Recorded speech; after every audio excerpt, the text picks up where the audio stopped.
ഓശാന ഞായറിന് തൊട്ടു മുൻപുള്ള ശനിയാഴ്ച.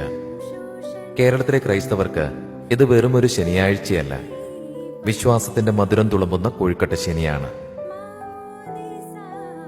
ബഥാനിയേലിൽ നിന്ന് ജെറൂസലേമിലേക്കുള്ള യാത്രക്കിടയിൽ യേശുക്രിസ്തു തന്റെ പ്രിയ സുഹൃത്തായ ലാസറിനെ മരണത്തിൽ നിന്നും ഉയർപ്പിച്ചതിന്റെ സ്മരണ പുതുക്കുന്ന ദിവസം.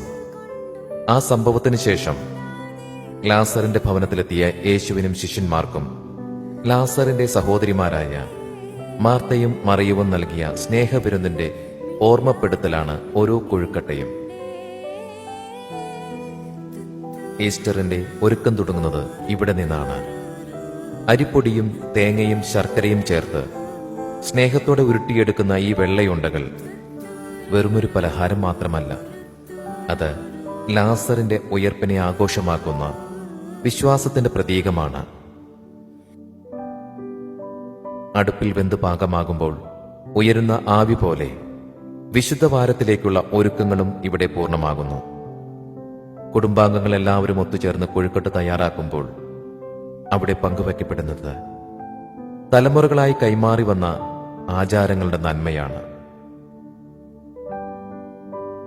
ഒരു വലിയ നോമ്പിന്റെ അവസാന നാളുകളിലേക്ക് കടക്കുമ്പോൾ ലാസറിന്റെ ഉയർപ്പ് നമുക്ക് നൽകുന്നത് പ്രത്യാശയുടെ സന്ദേശമാണ്.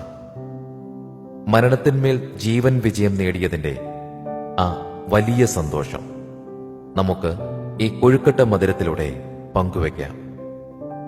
ഏവർക്കും ഹൃദയം നിറഞ്ഞ കൊഴുക്കട്ട ശനി ആശംസകൾ.